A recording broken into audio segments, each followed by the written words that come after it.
Hadiah terindah bagi setiap orang percaya adalah hadirnya Yesus Kristus Tuhan di dunia.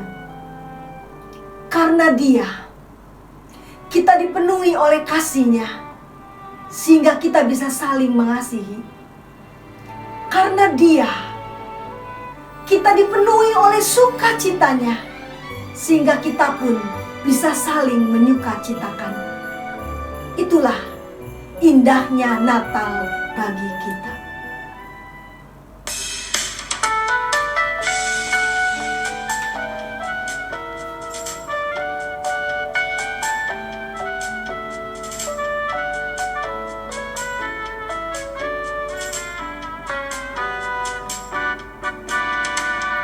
Hari Natal yang ceria, semuanya bergembira. Rayakan Natal bersama, oh alangkah senangnya.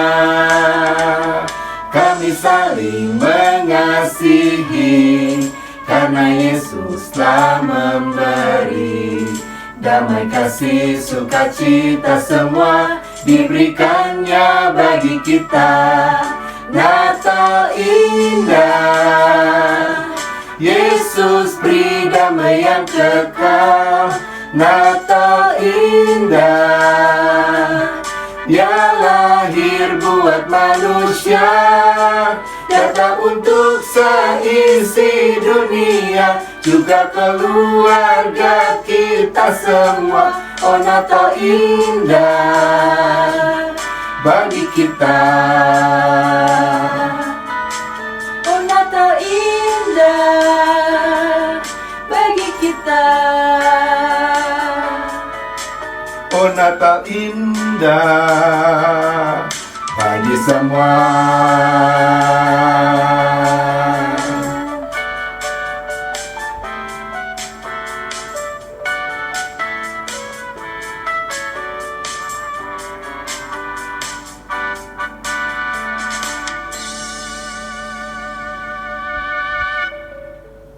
Saudara-saudara, saat kekasih kita berulang tahun, kita kan suka kasih hadiah ulang tahun kepadanya, apapun bentuknya.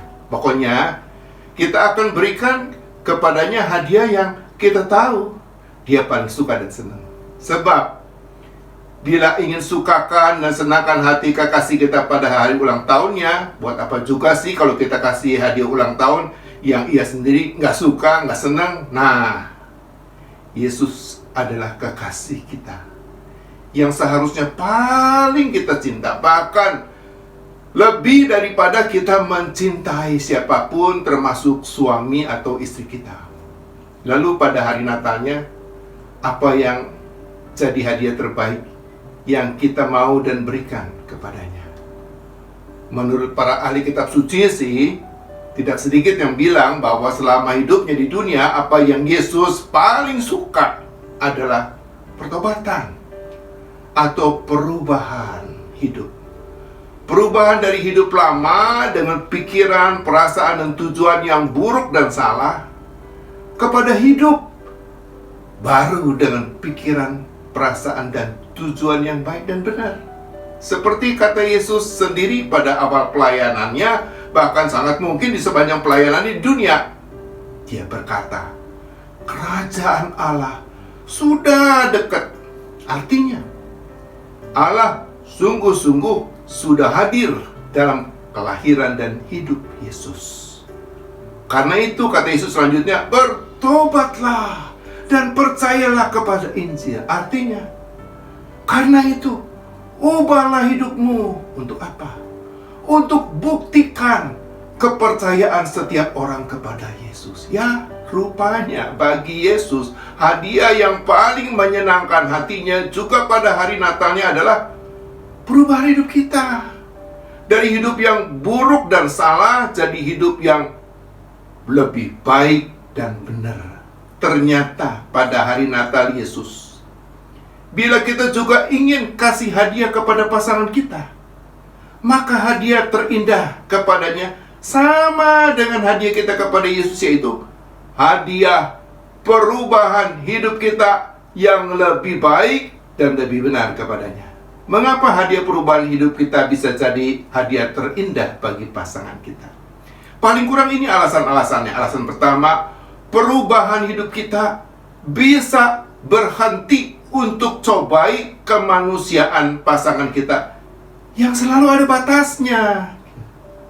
Sebagai orang yang sama-sama tidak sempurna, terbatas. Oh, jangan kita berharap bahwa pasangan kita itu akan bisa selalu sabar, selalu mengerti, selalu terima, selalu maafkan perbuatan buruk dan salah kita.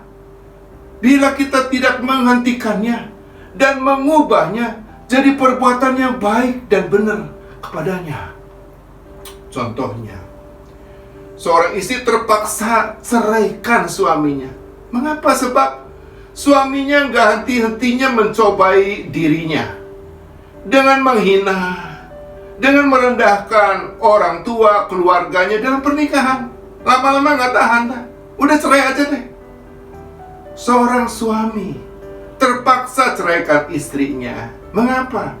Sebab istrinya tak henti-hentinya cobai dirinya dengan hidup boros, hutang pinjam uang kepada banyak orang, harus jual barang milik keluarga untuk melunasinya. Karena nggak hati-hatinya, nggak tahan cerai. Ya, hidup berubah itu bisa sama dengan kita berkomitmen kepada pasangan. Kita mau berhenti berbuat yang salah. Kita nggak mau lagi cobai keterbatasan kemanusiaannya dengan terus merendahkan orang tua atau keluarganya. Hidup boros, banyak hutang pinjam kepada orang lain, ungkit-ungkit kesalahan pasangan pada masa lampau, hidup selingkuh dengan orang lain. Karena itu gak heran bila perubahan hidup kita itu bisa dirasakan sebagai hadiah terindah oleh pasangan kita. Alasan kedua, perubahan hidup kita bisa beri kesempatan kepada pasangan untuk percayai diri kita lagi. Perubahan hidup kita itu harus ajak tetap konsisten, baik di depan pasangan kita atau di belakang pasangan kita. Perubahan itu gak boleh jadi tomat, sebentar-bentar topat, sebentar-sebentar kumat. Di depan pasangan kita sudah tidak jelek-jelekin lagi keluarga pasangan, tapi di belakang pasangan kita masih suka jelek-jelekin mereka kepada orang lain. Di depan pasangan kita sudah putus hubungan dengan mantan pacar, tapi di belakang pasangan, oh kita masih WA-WA-an dan masih berhubungan. Setelah tinggalkan istrinya dengan 3 anaknya yang masih remaja, hidup selama beberapa tahun dengan seorang wanita lain, seorang suami akhirnya kembali kepada istrinya sambil nangis dan minta ampun. Dia minta dan mohon istrinya kasih kesempatan kedua untuk dirinya boleh dan bisa buktikan perubahan hidupnya kepada istri dan anak-anaknya. Biarpun anak-anak berkeberatan, istri mau nyatakan pengampunan Kristus, terima kembali suaminya. Suaminya benar-benar buktikan perubahan hidupnya. Istrinya bisa percaya lagi kepadanya. Oh, sekarang mereka bahagia, dibahagiakan oleh anak-anak yang Tuhan sangat berkati hidupnya. Ya, perubahan hidup kita bisa beri kesempatan bagi pasangan untuk percayai dan makin percayai kita lagi. Alasan ketiga, perubahan hidup kita bisa buktikan kesungguhan cinta kita kepada pasangan kita. Kata Yesus, bertobatlah dan percayalah kepadaku. Seperti perubahan hidup bagi Yesus itu jadi bukti kesungguhan iman kita kepadanya, begitu juga perubahan hidup kita bisa jadi bukti dari kesungguhan cinta kita kepada pasangan kita. Suatu hari seorang istri ajak suaminya untuk saling terbuka tentang kekurangan diri masing-masing. Tujuannya ya supaya dengan sadari kekurangan kita masing-masing, biarlah kita sebagai suami istri bisa ubah diri jadi lebih baik buat pasangan. Caranya, suami istri tulis kekurangan pasangannya dalam sehelai kertas. Kemudian masing-masing membacakannya di hadapan pasangannya. Nah, selesai nulis dengan penuh semangat, istri minta duluan bacain daftar kekurangan suami. Oh, ternyata kekurangan suami banyak sekali. Perlu 3 helai kertas untuk nulis dan mendaftarkannya. Ketika istri bacain kekurangan suami satu persatu, oh, suaminya merasa sedih sekali. Dia sampai titikkan air mata. Ketika tiba giliran suami untuk bacakan kekurangan istri, suami minta maaf. Minta maaf karena dalam kertas tulis yang diberikan kepadanya, ia sama sekali tidak catat, tidak daftarkan satu pun kekurangan istrinya. Kepada istrinya, suaminya katakan, saya nggak nulis satu pun kekuranganmu, karena saya sudah terima engkau sepenuh-penuhnya. Biar saya saja yang berubah dan makin berubah, supaya saya makin bisa terima engkau setiap hari. Oh, mendengar itu sekarang ganti istrinya yang nangis. Nangis sejadi-jadinya. Dia peluk suaminya seerat-eratnya. Dia merasa sungguh-sungguh dicinta oleh suaminya. Secara khusus pada hari Natal, hadiah karena perubahan hidup kita bagi pasangan kita, sungguh itu akan jadi hadiah terindah baginya. Nggak percaya? Coba aja tanyakan langsung kepadanya. Amin. Para pasutri yang dikasihi Tuhan, hadiah terindah pada hari Natal adalah perubahan hati. Kalau kita semakin hari semakin menjadi lebih baik, maka hari-hari kita sebagai suami istri pun akan menjadi ceria dan cerah.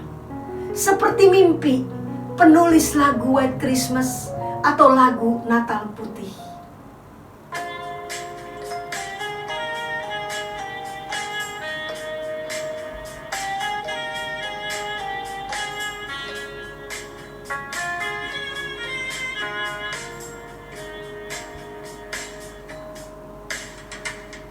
I'm dreaming of a white Christmas,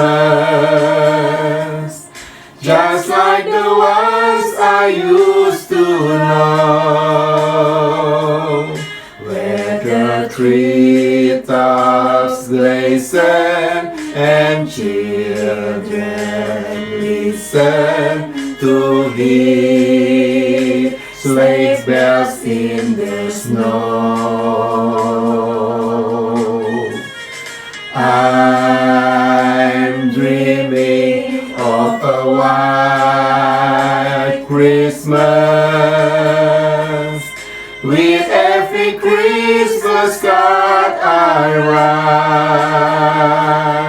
May your days be merry and bright, and may all your Christmases be white. May your days be merry and bright, and may all your Christmases be white, and may all your Christmases be white.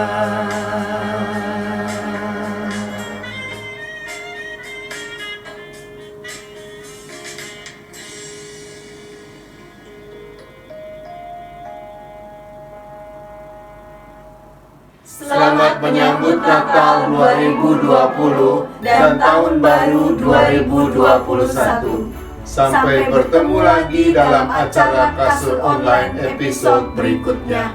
Bye-bye.